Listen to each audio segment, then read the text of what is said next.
Good evening. Steve does his happy dance. You know what that means. It is Wednesday night, 9 p.m. on the East Coast, 8 p.m. right here in the Central Time Zone, and it's 6 o'clock dinner time out there on the West Coast. We are SEC After Dark. We are presented by DeadSoxy. DeadSoxy they do NIL socks as well as Bama socks, Tennessee socks, Georgia socks, and a variety of unique designs. So visit DeadSoxy.com, enter our promo code After Dark to get your 25% off on all of your sock orders. As always, stay soxy, boys. We got a great show tonight. LSU wins the College World Series. That gives them 2 natties this year. Brian Kelly, you're up next. Father Time. They're headed to Tuscaloosa, maybe. I don't know. And then, of course, we always get off the rails, and it's still June, so we're really going to get off the rails. And a valiant return. The prodigal son himself, John, is back.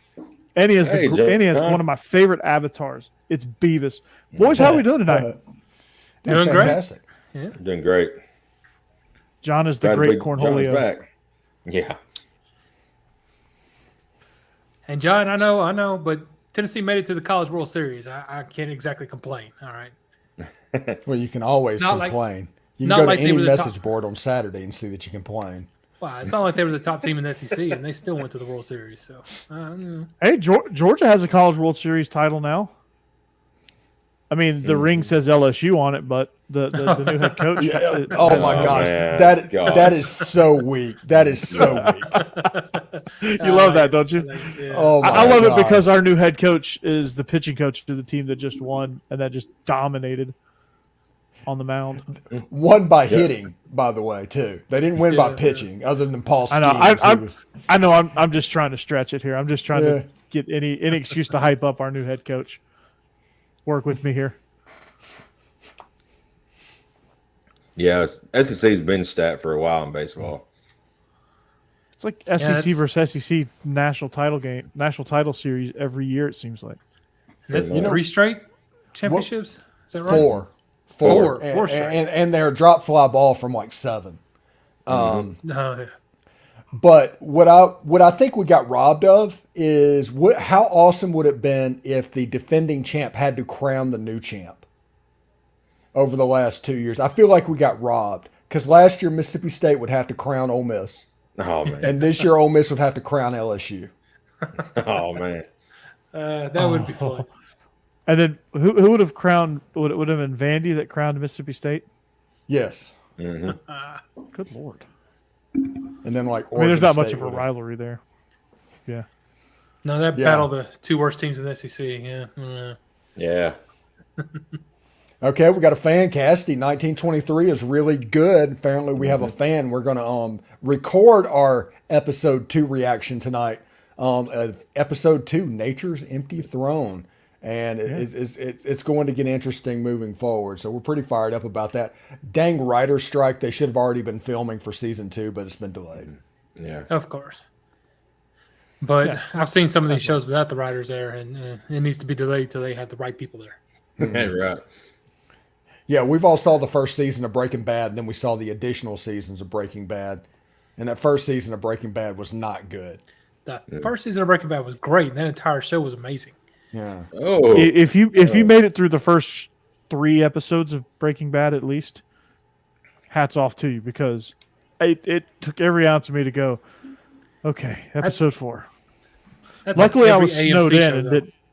Luckily, I was snowed in and didn't have anywhere else to go. Yeah. So, AMC does that with all their shows. They like to start them off these weird slow paces. I don't know what it was about that. I don't know. I mean, Lomeier's pretty good from the start. I've never seen that. Yeah, it was really good. I think it moved a lot. Becky loves Longmire. Yeah. I've heard her talk about it before. Yeah. John said he gave up on Breaking Bad. Man, Jeb, you're in a boat of your own. I've never watched it, so I don't have to say so. John, maybe you should pick it back up. It's actually pretty good. I was going to say that's at the top of the list of everybody's greatest shows ever made thing. I mean, it's not Sopranos level, but there's Chauncey. If you find any list of greatest shows ever made, Breaking Bad's on the list. Yeah, and there's a reason for it. It our also next had the best ending I think any show's ever had. That's going to force me to watch it past episode 3. Hey, I don't know which one that is, but it looks like he has put an Alabama logo on his avatar in the hat. I think it was there last week. Okay, it was. Yeah. So maybe It's just more high def tonight. maybe I watch shows different because Game of Thrones had me from the beginning as well. I don't know. I think we're all just honed in on that one tooth on Chelsea. So Maybe you should put the logo there on the one tooth. yeah, that'd be good. It probably fit. Jeb, I got ADHD, man. I can't. For some reason, I just could not with Game of Thrones. I couldn't. Good TV's just wasted on some people. I swear. Game of Thrones is really good. I mean, I'm gonna give it another shot because I was like, okay, what I did see of it was good. It just, I don't know. Which one? John. Game of Thrones. Game of Thrones. Oh God, the first 5 seasons of Game of Thrones are a masterpiece. Mm-hmm. It does fall off in the end, but not the acting or the cinematography or any of that, but the writing falls off. House of the Dragon is pretty good. Yeah, I enjoyed that one too. I ain't got into it yet. That's one I didn't go into thinking I was going to enjoy that much, and then just got hooked. Loved it. John liked the gratuities. Well, Game of Thrones does do a good job of trying to attract everybody. Sorry, DeadSoxy. So penis, floppy penis, floppy penis. But can we edit that out? Which none of those words are wrong. Yeah, right. Never would have understood. That's anatomically correct. Yeah, Sopranos was awesome. It's fantastic. I hated the Sopranos ending. was good. Great show. The first season of The Love Wire Sopranos. is the best. I need to. The second season Beavis of The Wire and Butthead. is terrible. You're speaking my language, Beavis and Butthead, John. I laugh hysterically with Beavis and Butthead. It is the dumbest check your brain at the door show, Oh my but God. it is freaking hilarious. Yeah, okay. It's My favorite part is as ridiculous as Beavis and Butthead is, it got a spinoff. That's what Daria came from. Yeah, King of the Hill, isn't it? it got a spinoff, 2 movies, and a reboot. Yeah. That is wild. Beavis and Butthead do the universe. Do America and all that. Okay, go on Paramount Plus and watch Do the Universe. Okay, I gotta say that. It's the most ridiculous thing you'll ever see.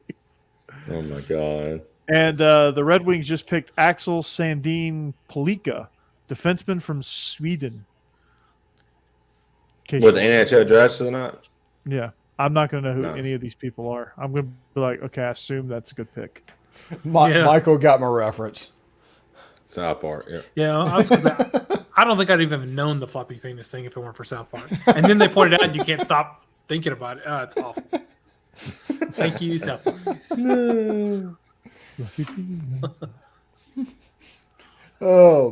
It was pretty fantastic. But anyway, LSU won the College World Series. It's just we immediately got off the rails. But hey, it is the last week of June. It's going to be okay.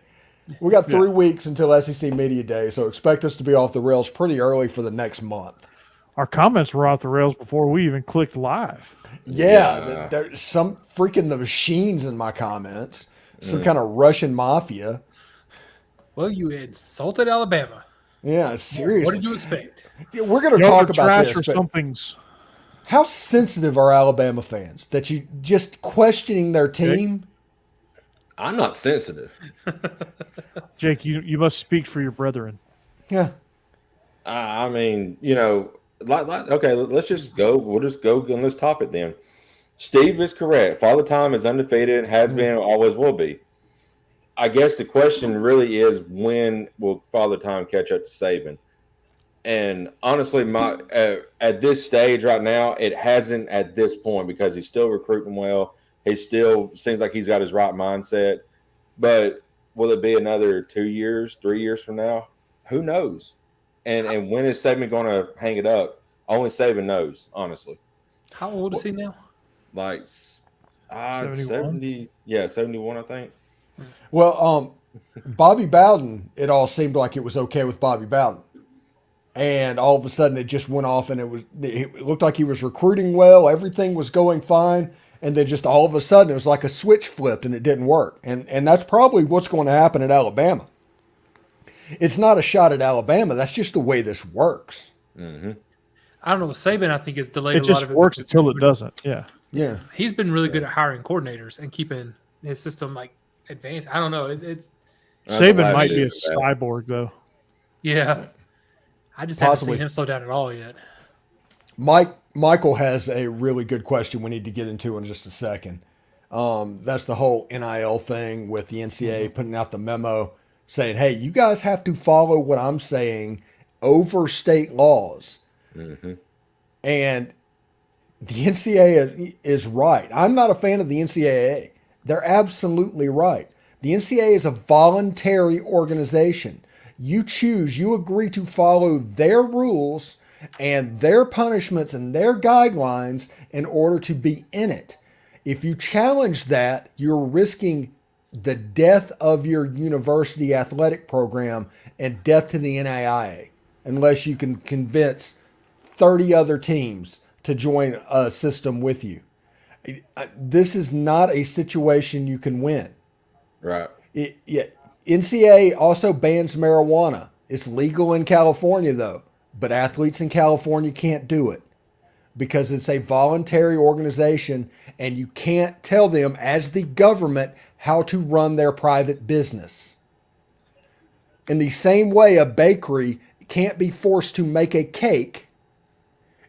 That whole argument, you can't force the NCAA to do something else just because you want it. It's the dangest thing, and it pisses me off a little bit that people are always for things as long as it's going their way. As soon as it's not, they're not for it anymore. It doesn't matter what it is. And the NCAA, they're doing the same thing. They're absolutely right. But Texas and Texas A&M, they found a situation to where they want to spend more money and they want to do whatever they can do. So now they've realized it's in their best interest to basically flout the NCAA and just openly do it and try and come across it too big for their britches. And what's going to happen is the NCAA has to death penalty somebody or kick somebody out of the NCAA entirely. That is what is going to happen. That is the road we're going down. Mm-hmm. But will they do that? Do they have the stones to do it to Texas? No, probably not. No, I feel terrible for Ole Miss or Mississippi State. That's what I was going to say. I was wondering who they would do that to. Texas State's going to go to the NIL. Mm-hmm. I mean, NIL. They're going to go to the NAIA to compete with Bethel and Kentucky Wesleyan and Lindsey Wilson. Yeah, it is. But that is the game that they're playing right now, and they're assuming that nobody is willing to take those steps to do it. And this is a gamble that people are taking, where if they're wrong, it is the death of their athletic program. So what's the alternative? Could like the SEC and the Big Ten get together and just try and spin off or something like that? I mean, well, they could. But more than likely, everybody's just going, the NCAA is going to get a little bit of control. And because this is the dirty secret, everybody talks about the SEC and the Big Ten going off and doing their own thing. Here's the secret. The SEC and the Big Ten don't want to do that. They want other people to have that. They want somebody else to be the bad guy. Yeah. And right now, the NCAA gets to be the bad man. They're the boogeyman. They're the monster underneath the bed and the one responsible for everything wrong with your program. If they take this on and they take on enforcement and NIL and all of that stuff, then all of a sudden that becomes them. And they don't want that.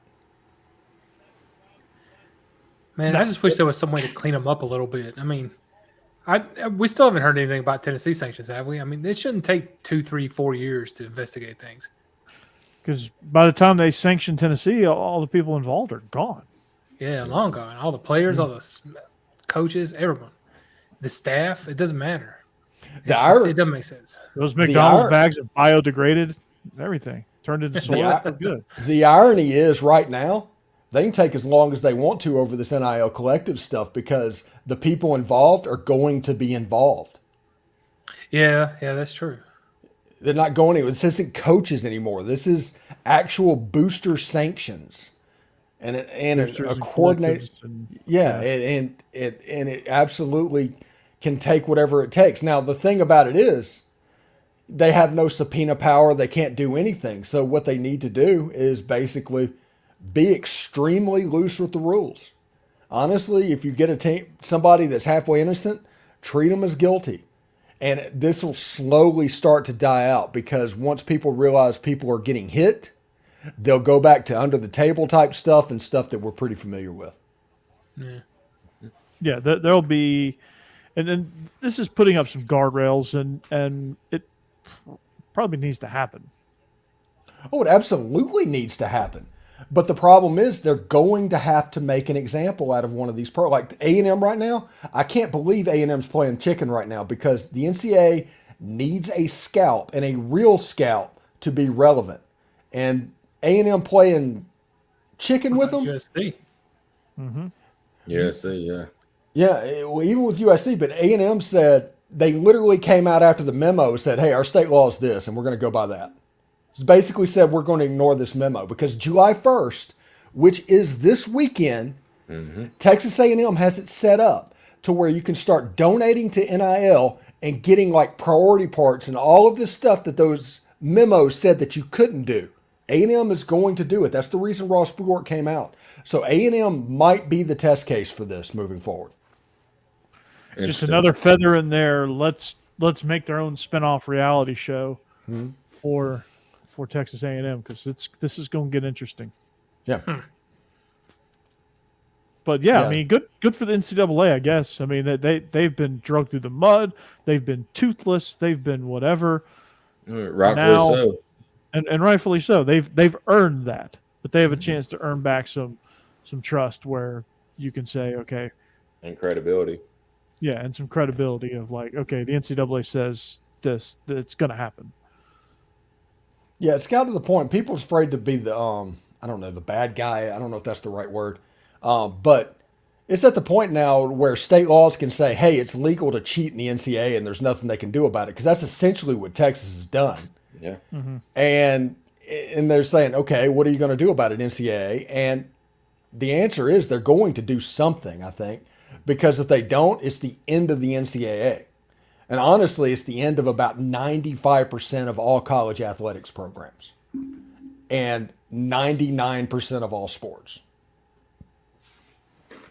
Think it'll be that bad, huh?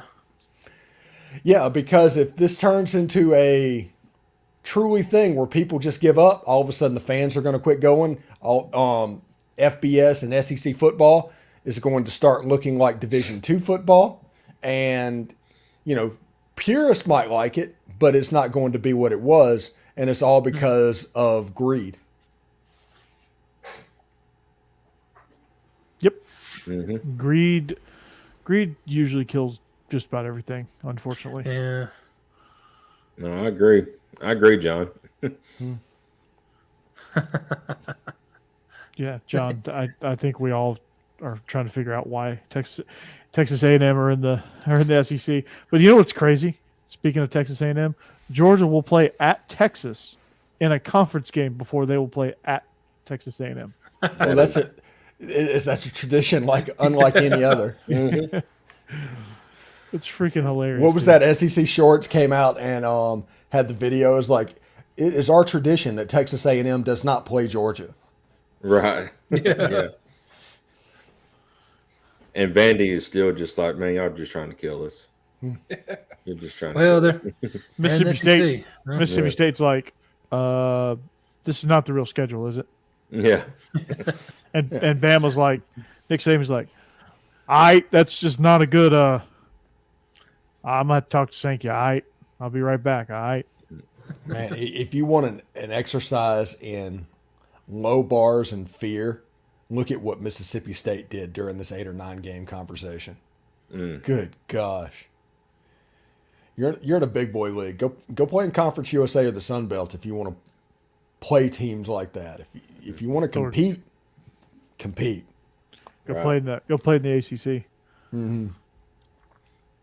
And when you play better opponents, you get better as a team. So I don't understand why there's such an issue with this.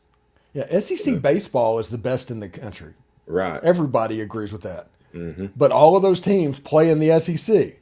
Right. That doesn't doesn't hurt them in the playoffs. It doesn't hurt anything. Everybody recognizes that they're one of the best teams in the best leagues in college baseball.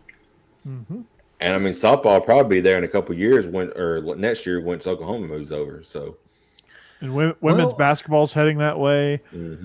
Not sure about men's basketball yet, but women's basketball's heading that way. Hey, John, Mississippi State's non-con is always weak, but they had to apologize for scheduling Oklahoma State in one of those early season games down in Houston because they lost it, and they had to apologize to their fan base, who promised he would never schedule that game again, and they actively campaigned for 8 games because they didn't want another conference game because it would be hard. oh my gosh. Is that bad? Yeah. That's not good. and people will literally argue with you with a straight face that they did the right thing. Oh god. Just Kirby just took the stance of who cares, man? Just give me my schedule. Let's play. Yeah. And he should. Rightfully so. I mean, he's the best. He's got the best team right now in the country. So, One thing I couldn't figure out is somebody that was a proponent of 9-game schedule forever. Alabama, after he saw the way that the SEC was going to do it, all of a sudden they're like, hey, let's play 8 games. It was like, what? Come on, Bama. Be Bama. Well, Trying to stack. it's a little different when you're talking about something and then actually faced with doing it. I guess I don't know. Yeah. Sometimes, reality. The whole time he was campaigning for 8 games in a season, he was like, hey, the SEC should play a 10-game conference schedule. It's like, no, shut up. just add like 4 games and let's go round robin. Yes. Well, in his defense, the SEC has been good or Alabama's been good so long now. I guess you wouldn't want to change it, you know? Things were going great. Why fix it? Alabama's like, this is good for us. Yeah, they've been happy for over 10 years now. Chauncey with the question says it wasn't smart for Ole Miss to schedule USC, especially since they have another Power 5 game that year. But I think it's a great trip for the fans, and USC coming to Oxford after an Ole Miss fans getting to go to the Coliseum, that'd be a pretty cool trip. It doesn't necessarily matter if they win, and that game's not going to hurt them either way. And don't be weak. I could say something else here, but don't be weak. Schedule 2 P5 games, okay? Everybody, you schedule 2 P5 games and then schedule whatever the hell you want to after that. My schedule model that I would do is a 9-game SEC schedule, retain the Power 5 game, so that's 10 Power 5 games a year. You keep the FCS game on the schedule, and then you have 1 G5 game. That's fair.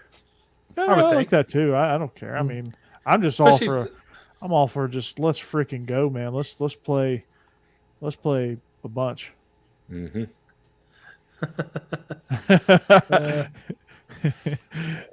know if DeadSoxy wants me saying it. Well, we already said penis tonight, so don't be a puss. Penis, floppy penis, floppy penis. Didn't say it. He sung it. Yeah. There's a difference. Yeah, it's even better, even more pronounced. The best thing was it was Butter singing it. Yeah, that was the best part. God. By the way, do we know what Butter's dad's name is? Timmy! No, it's not Timmy. no. Butter's dad's name. The last name is Stotch. Oh yeah, Butter? No, it's Butter. No. But what is his father's name? I don't know. And why would I be asking? Why would I be bringing this up? Because we're already off the rails. Mr. Butterscotch. Stephen Willis Stotch. Oh, nice. Oh my gosh. Okay. That's his name. So I've got him, and I've got Arnold and Willis from Different Strokes. All right. What you talking about, Willis? Yeah. Okay, so two references for Steve. What you talking about, Willis? Oh, John says DeadSoxy sponsors the Jordy Colada show, which is a barrage of F-bombs all the time. So, okay. So that's our buffer. Yeah. We're going to hey, Jason, Yeah, seriously, we're okay. We're still going to keep it PG. Oh, Yeah. 13. I was going to say, add that 13 in there. I'm not quite rated R yet. Yeah. Yeah, and we're not even truly off the rails at this point, although we're close. We're very close. So Father Time, let's get back on subject here. Before we do, we are presented by betonline.ag. If you want to bet on these NHL draft picks or any sort of MLB, and I've got strict orders to not bet on the Tigers from Stephen Willis. But if you want all the latest odds, props, live betting, a casino as well. So any casino game you want to play, BetOnline has it all for you. All you got to do is go to betonline.ag on your mobile device or on your web browser. Type in betonline.ag. Use that promo code Bleav, that's BLEAV, to receive your 50% welcome bonus on your first deposit. BetOnline.ag. It is where the game starts. So, are we? Kirk Herbstreit came on the. That's right. Hell yeah, John.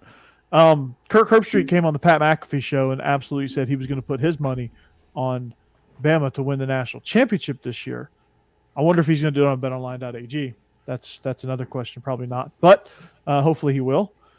He's from Tennessee. It's probably FanDuel. Probably is FanDuel. So Jake, man, with Bama, Father Time, I just and then winning the national championship. Until they have that quarterback situation figured out, it's a brand new system, brand new quarterback. Maybe Buckner ends up being the guy because he has familiarity with Tommy Rees's. My hopes is that they figure out. I really like Jalen Milroe. I really think he has a lot of potential. I really think he has a great skill set. I wish they would try to figure out how to use him, which I'm not sure that they do.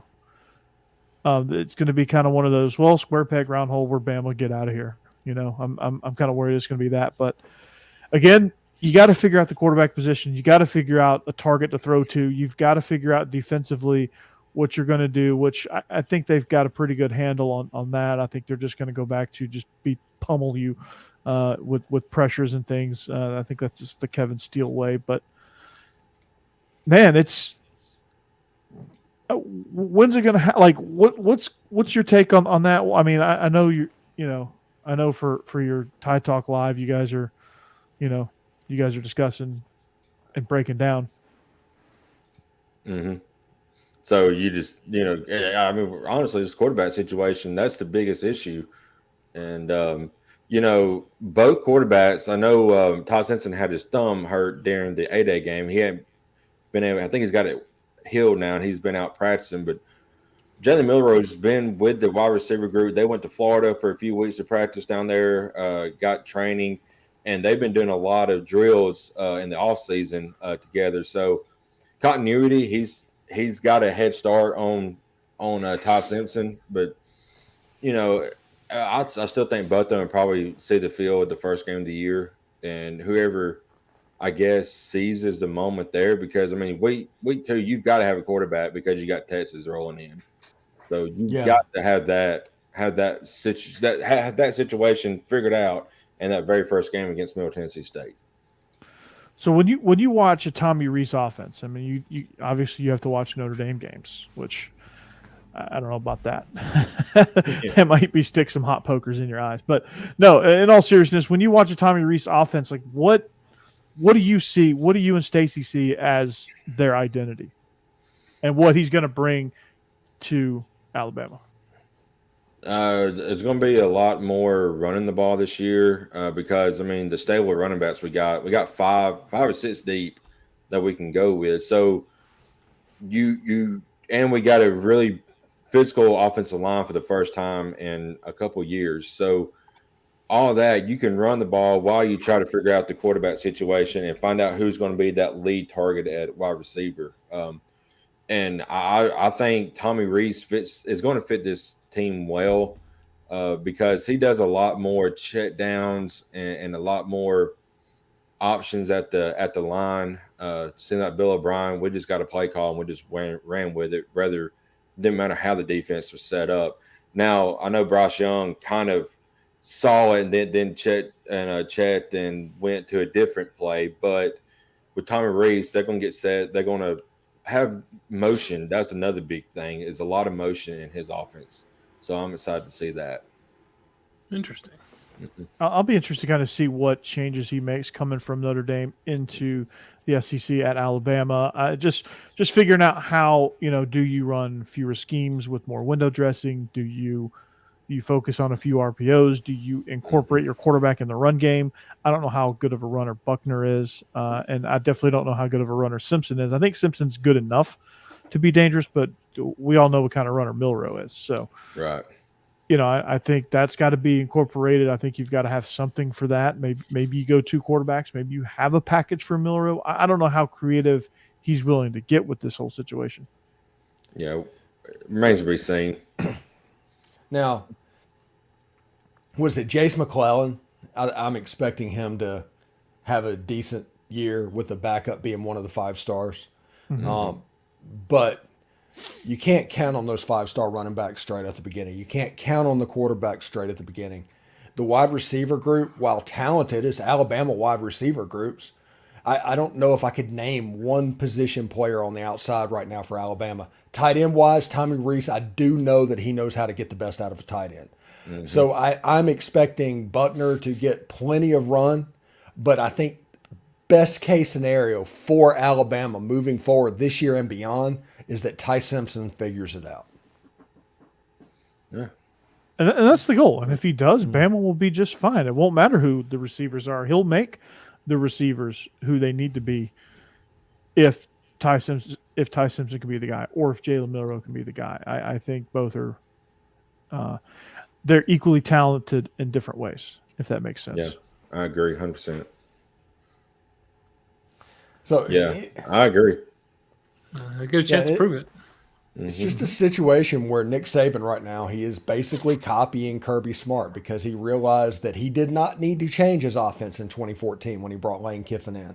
That the way he was doing it with A.J. McCarron could absolutely continue to work. And now he's found himself kind of in a trailing position because Georgia is what Alabama was. Mm-hmm. And kind of Alabama is what LSU was, and LSU is, whatever everybody's kind of moved down a little bit. So it will be interesting to see exactly what is done. I do expect Alabama to play murder ball. They're going to get back to that. And I do expect tight end usage, like the kid from Maryland, what's his name? CJ Dupree. Yeah, CJ Dupree, they're going to use him. You're going to see multiple tight ends on the field. You're going to see basically what Georgia ran last year. 12 and 13 personnel. Yeah, they're going to be doing that. God, 13 personnel with Brock Bowers, Darnell Washington, and Oscar Delp was just not fair. Now, which one of the freshman running backs do you think, Jake, is going to be the one to make an improvement? Who's going to be with Jace McClellan? Is it going to be Justice? Yeah, absolutely, 100%. Kids, the other one, Justice. I was going to say Justice. Yeah, the other one, his name escapes me at the moment, but he just got on site at college just a few weeks ago, so maybe a month or two ago. So he didn't get to play in the 8A. Justice did, and he showed up, showed out. So I think he's got a head start. I think it's young. Justice is a dude. Yeah, he's a dude. He comes from Buford High School, where Dylan Raiola's enrolling this upcoming season. So that'll be fun. It'll be fun to watch. Yeah, Ole Miss got a commitment down here with Andy Jaffe, who flipped from Wake Forest over, but he's from Clearwater, and he has a game like an hour away from my house. So in September, I'm going to go down and catch the game, and that should be pretty cool because this player is a free safety that has run a 10.7 100-meter dash. Good night. I hear that's pretty fast. Yeah, that's moving pretty good. And Stacey makes a good point. The biggest difference you would see between Rees and O'Brien is Rees does a better job finding mixed matches. So, yeah, I mean, my point on O'Brien, Steve, before you lay into this comment here, my biggest thing with O'Brien is just he's an NFL guy, and Right. the NFL is a totally different way of life and how you run offenses and how you he is a New England Patriots concept based.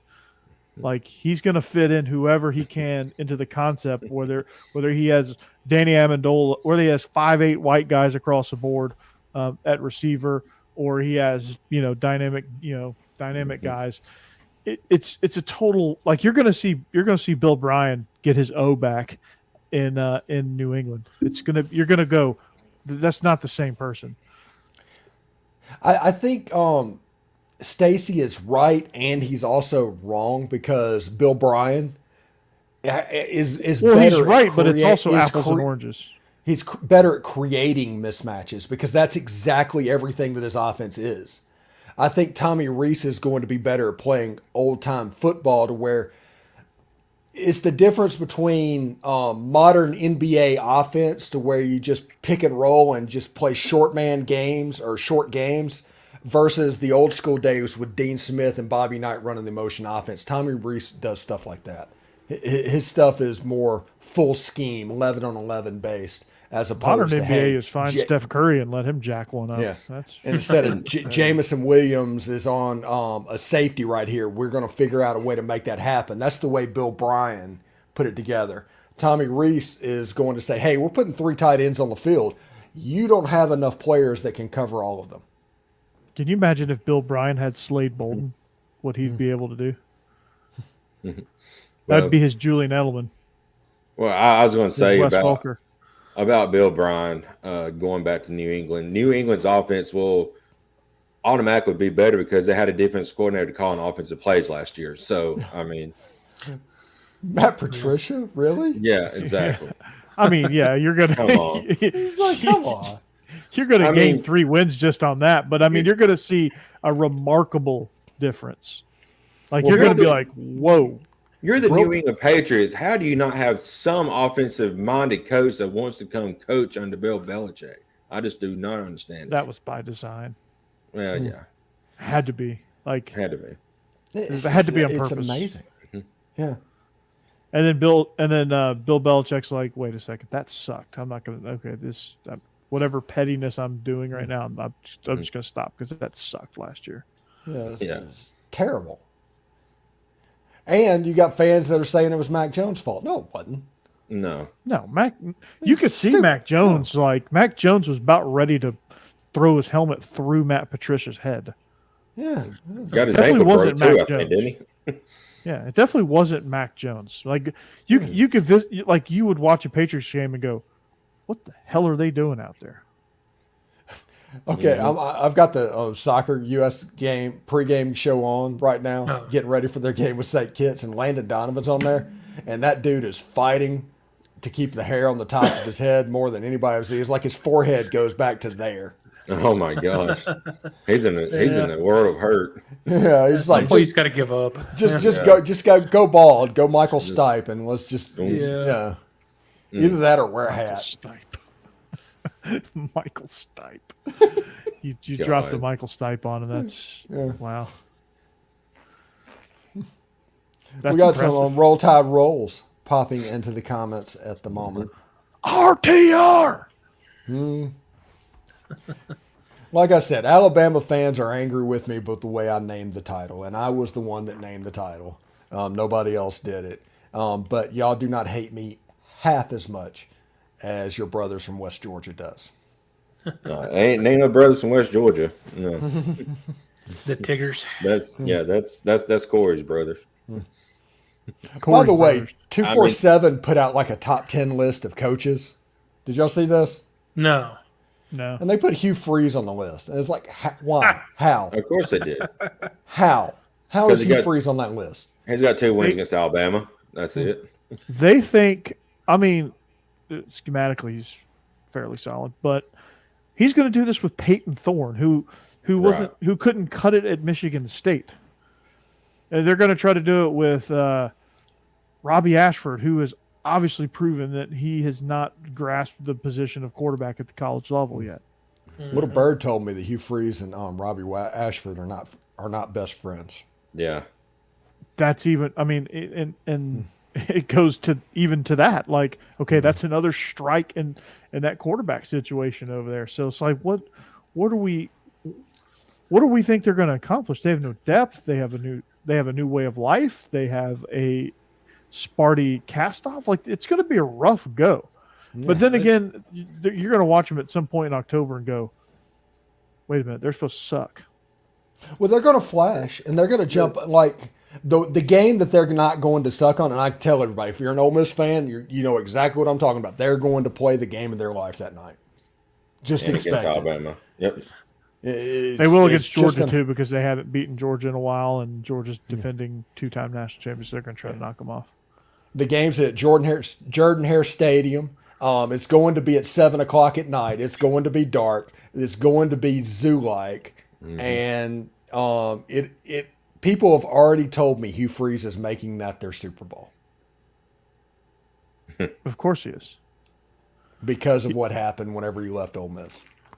Well, don't call hookers on your university phone, and you probably would still be employed there. Yeah. Do you think him and Mike Price ever have lunch? Oh, that'd be a great combo together. Yeah. Oh, freezes. Was that Destiny? Yep. Yeah. Destiny. But yeah, I mean, and then he goes, of all places, he follows the Baylor president, AD, or whoever it was, to Liberty. Good God. To Liberty. Good Lord. Like, and then he doubles down and starts defending his AD when his AD was starting to get himself in hot water by DMing sexual abuse, sexual assault victims. Yeah.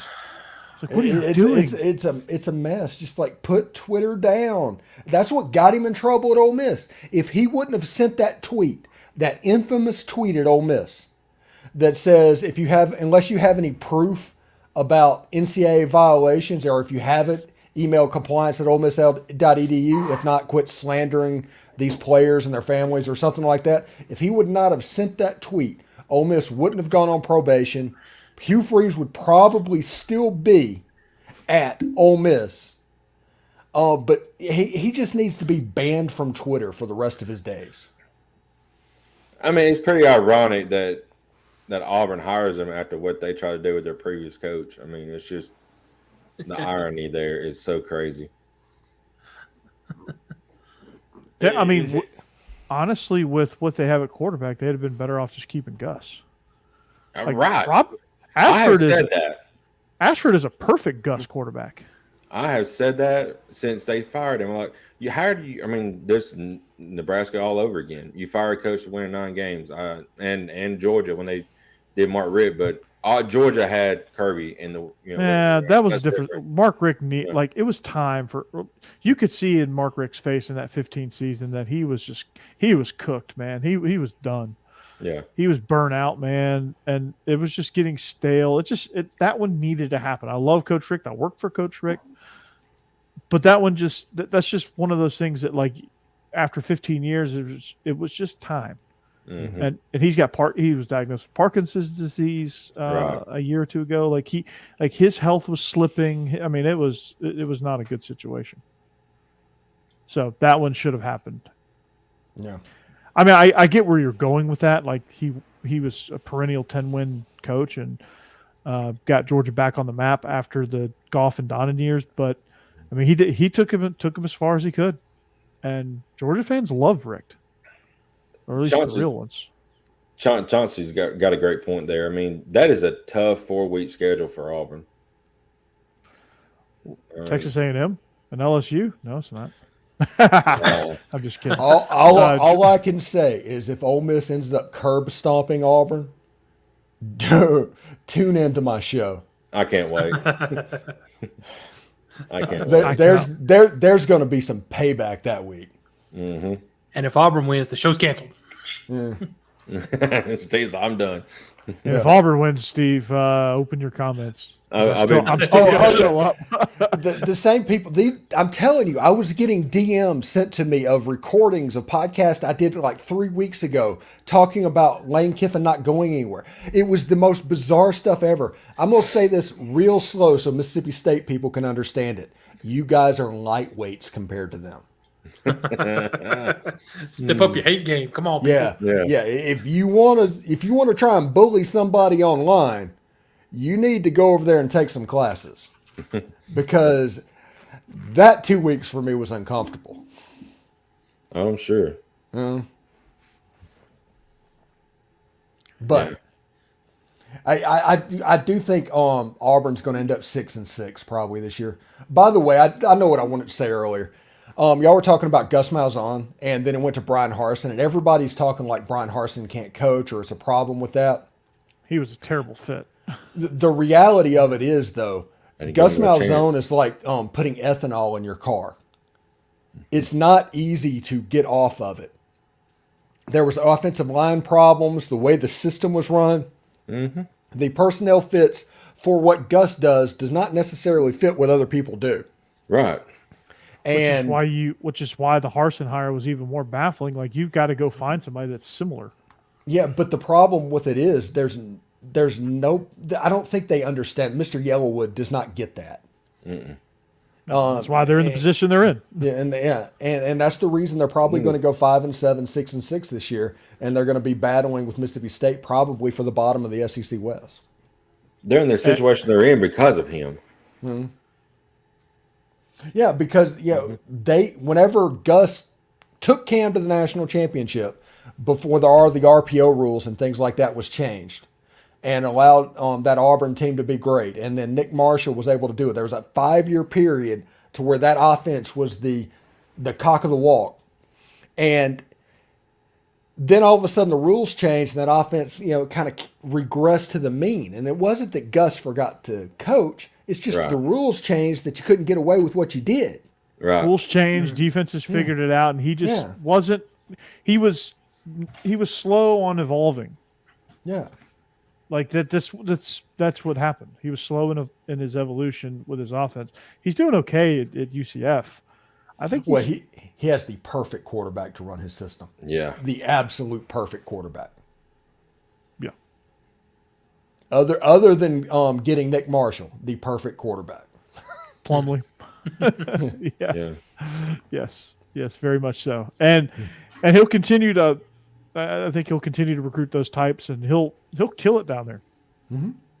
I mean, he's a good coach. I mean, Harsin's a good coach. Harsin was just a terrible fit, terrible situation for Harsin. Like, he's a West Coast, like Harsin, and this is way beyond any level that I'll probably ever reach, but he's a great G5 coach. Like, he was great. He was a great Mountain West coach at Boise. He did a great job out there. Brian Harsin could get the Arizona job tomorrow and have him in a bowl game. Absolutely, he could, and he would. That would be a great hire. He was a terrible hire for Auburn. Doesn't mean he'd be terrible for somebody like Arizona, Colorado State, even Arizona State or Cal when they decide to move on from Wilcox. But they got rid of Malzahn not Malzahn, but Harsin after 1 year. I mean, you got to give him a chance. You got to give him a chance to get in there. That was a disaster. It was never going to get better, dude. It was a disaster. You don't know that. Dude. I'm not. It wasn't going to get better because the people in charge didn't want it to get better. Right. Exactly. It's all about like you could see it. It was not going to get better for him. It was just but that wasn't because of him. That was because they decided they were going to try and force him out of town. Mm-hmm. And they tried that stupid coup thing in the off. That was doomed early. And this is the same people that tried to hire Bobby Petrino with Tommy Tuberville as their coach. Had the point, flew up to Louisville to get him. That didn't work. There's just weird coup type stuff that they do about every 10 to 15 years. Hey, Steve, flash Justin's comment up there. I want to respond to it, and then I'll get back on Harsin. Justin, when this is not live anymore, rewind. I gave Milroe a lot of credit. I love Milroe. Mm-hmm. I'm a big Milroe fan. I think he can do a lot. I just think he needs to be given a chance. And I think if Reese can figure him out, he'll be hell on wheels. Yeah, I was the one that was, I guess, anti-Milroe, and it wasn't even anti-Milroe. I'm just pro-Ty Simpson. You're anti anybody, Steve. Yeah. But like Milroe could go to like Arkansas and take over for KJ Jefferson and be a great fit there. Yeah. That'd actually be a good fit.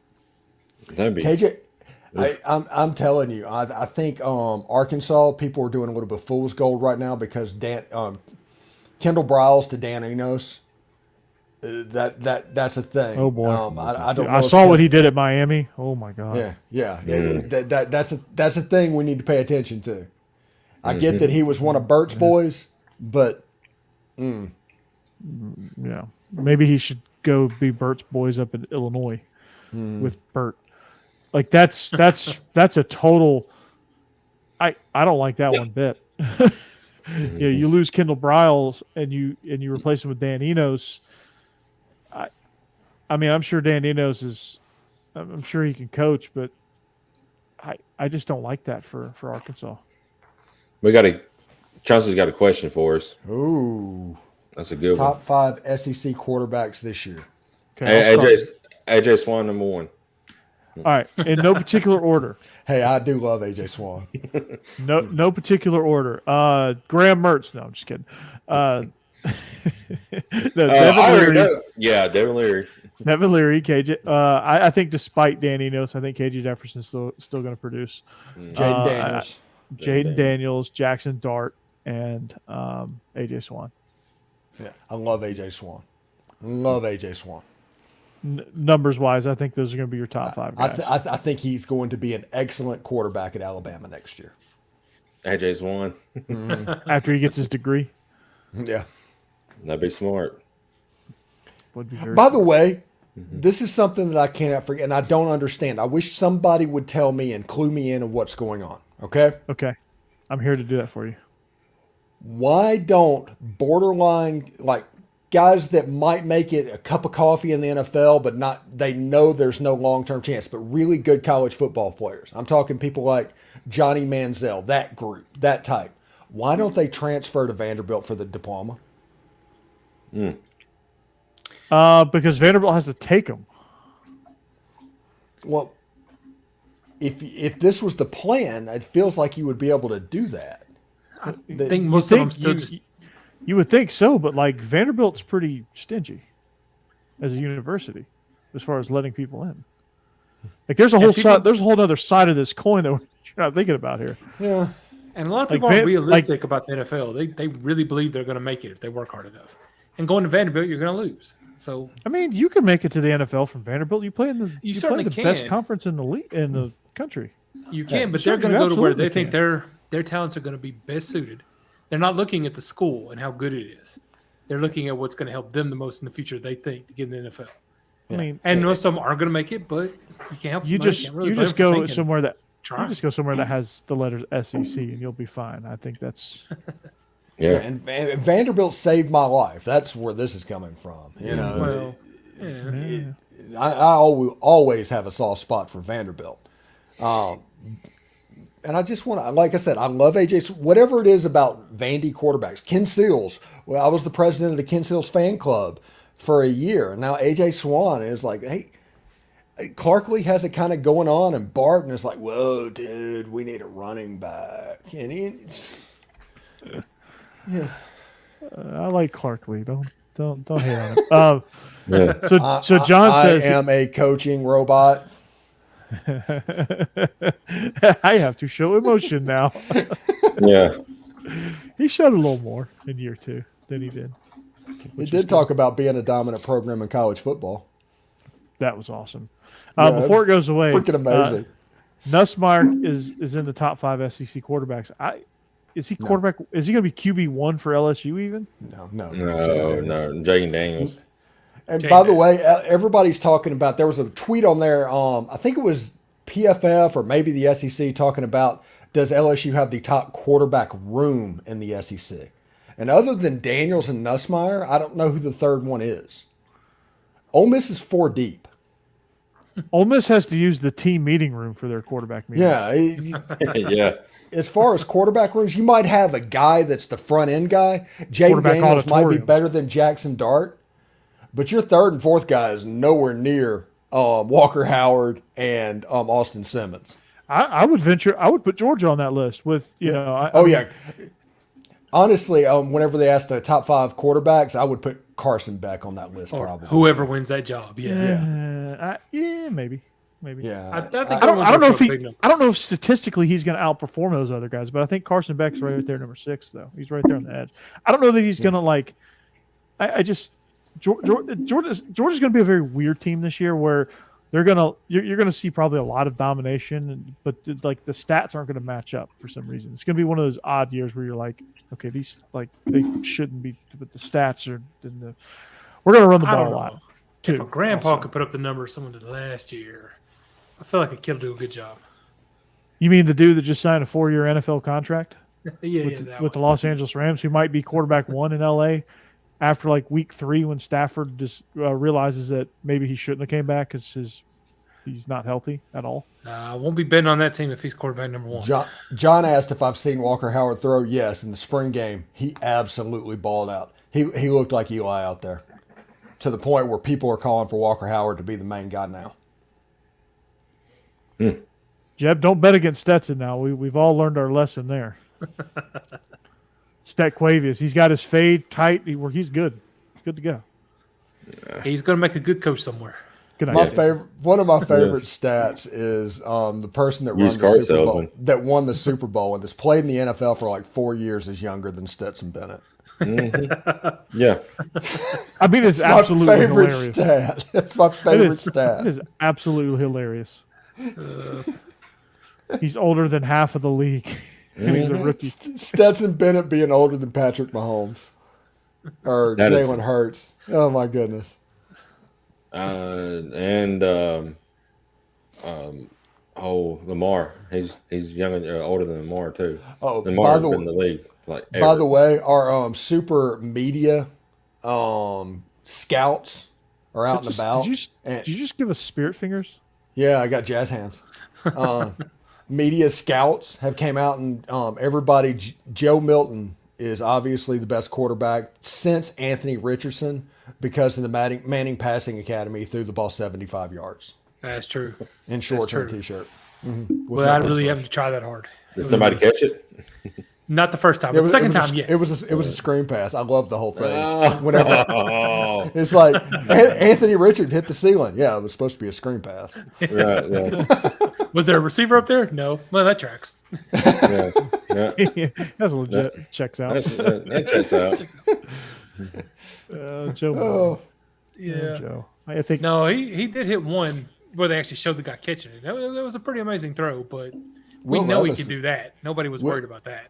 Will Levis needs to work on just hitting the passing net. Yeah. That's the first step for him. Before we can worry about NFL defenses, he needs stationary throwing with movement drills. Let's not go there. At least he's jacked. You know what's good? You know what I'm rooting for? I've never been more of a Malik Willis fan than I am now. Who's having a great offseason from what I've heard. This is awesome. Yeah. I mean, it sucks because the Titans could have gotten somebody better in the second round there, but yeah, absolutely. As a secondary Titans fan, George Scott's asked if there were any Bama quarterbacks at the passing academy, at the Manning Passing Academy. Is that true, Joe? No, there wasn't any that I'm aware of. Were they campers? Yeah. No. Yeah, Jackson Dart tweaked his knee like 2 or 3 days, so he wasn't able to go down there. But John Rice Plumlee and Luke Altmaier was there, so we almost had 3 quarterbacks there. Right. Yeah. Where is Luke Altmaier nowadays? Illinois. He's playing for Burt. Oh, nice. That's a good pick. That's a good pickup for Birdie. Yeah. Mm-hmm. Okay, he might actually win the division this year. Got to go through the mighty Iowa Hawkeyes. You think the Big Ten's like, no, we got to get rid of divisions. There's no way Iowa's going to be going out to USC every year. Yeah. Iowa's good on defense. Their offense is garbage. You want so what? I don't know if we're even going to revive this show, Illegal Motion. I don't know if we're going to still do that one, but one of the guys I host with is an Iowa fan. He lives in Iowa City. No, his family lives in Iowa City. He lives in Chicago now, but he's an Iowa fan, and just hearing him go on and on and on about Kirk and Brian Ferentz is freaking hilarious. You thought you were hard on Bill Bryan, and you thought you gave Bill Bryan tons of hell. Doesn't even compare. Pales in comparison to the hell he gave Brian Ferentz. All right, Corey, it's 10 o'clock. Get us out of here, buddy. The old grunt and punt. Okay, so they're punters and All-American. That's sad. So we are SEC After Dark. We thank you for watching. That's exactly. Welcome back, John. Yep. Mm-hmm. Yeah. Welcome back, John, our associate producer. For Stephen Willis, Jeb Beecham, Jake Thomas, I'm Corey Burton. We are SEC After Dark. If you like what you heard and you want to stick around, subscribe, hit that bell notification to get alerts for all future episodes and alerts for when we produce our shorts, which we're producing rapidly and often. So subscribe to our channel. Find us on social media, Stephen Willis, the Stephen Willis, and then at Locked On Ole Miss as well, at Jake Thomas TTS, and then at Tide Talk Live. You can find him and his co-host Stacey Blackwood, who was just in our chat. Jeb, if you lost the plot, one of these days he's going to do an episode. We changed the name of that. It's called. We're going with Worth a Watch. Worth a watch. Okay. Worth a watch. Okay. So worth a watch. Breaking news. Worth a watch. When we get to when he presents it. Okay. Still working. So we stay have tuned. Screen test today. Yeah. Hell yeah. So stay tuned for that Friday, episode 2 of the 1923 rewatch and reaction. So don't miss that. So hit us up. Find us. If we get to 500 subscriptions, I will start doing. If I get Bleav In Georgia Dawgs up to 500 subscribers, I will start doing shorts in voices with impersonations. So that's a treat. Subscribe to Bleav In Georgia Dawgs. Yeah. So be a friend, tell a friend. I'm only like 100. I think I'm only 130 away. So let's do it. But we are SEC After Dark, presented by DeadSoxy and BetOnline.ag.